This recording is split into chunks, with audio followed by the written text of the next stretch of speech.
अब अगर straight of Hormuz से एक भी जहाज गुजरा तो ईरान उसे जलाने की खुलेआम घोषणा कर चुका है। यानी मिडिल ईस्ट में बारूद की गंध अब हमारे और आपके घर तक पहुंचने वाली है।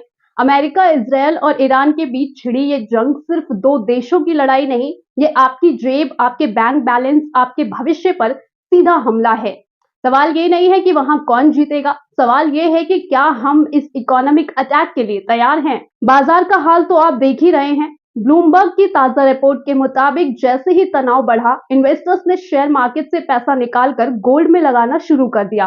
मार्केट एक्सपर्ट्स का मानना है कि अगर हालात और बिगड़े तो सोना 1.7 लाख से 2 लाख रुपए के रिकॉर्ड लेवल को भी पार कर सकता है। यानी जब दुनिया में डर का माहौल बना होता है तो सोने की चमक और भी तेज हो जाती है, जो आम आदमी के लिए एक बड़ी चिंता है। अब बात करते हैं सबसे बड़े डर की, तेल का खेल। इंटरनेशनल एनर्जी एजेंसी के डेटा के अनुसार दुनिया की 20% oil supply straight of Hormuz से होती है। अगर ये रास्ता बंद हुआ तो कच्चा तेल सीधे 120 से 150 डॉलर प्रति बैरल तक जंप कर सकता है।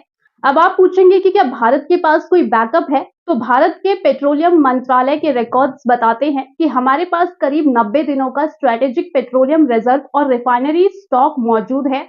यानी 3 महीने तक हम बिना बाहरी सप्लाई के काम चला सकते हैं। लेकिन याद रखिए, ये स्टॉक इमरजेंसी के लिए है। और बात सिर्फ पेट्रोल की नहीं है। ग्लोबल शिपिंग काउंसिल की चेतावनियों को देखें तो शिपिंग और इंश्योरेंस कॉस्ट बढ़ने से आपकी रोजमर्रा की चीजें जैसे दाल, सब्जियां, खाने का तेल और यहाँ तक कि इलेक्ट्रॉनिक्स भी 15% से 20% तक महंगे हो सकते हैं। यानी दूर कहीं फटने वाली मिसाइल सीधा आपके मंथली बजट को निशाना बना रही है। भारत सरकार और आरबीआई फिलहाल इन हालातों पर पैनी नजर रखे हुए हैं, लेकिन अगले कुछ हफ्ते बहुत क्रिटिकल होने वाले हैं। क्या आपको लगता है कि भारत का ये 90 दिनों का बफर हमें महंगाई से बचा पाएगा, या आपके हिसाब से हमें अब अपना पैसा कहीं बचाना या खर्च करना चाहिए? अपनी राय कमेंट में जरूर बताइए और देश दुनिया की तमाम खबरों और डेली अपडेट्स के लिए जुड़े रहें।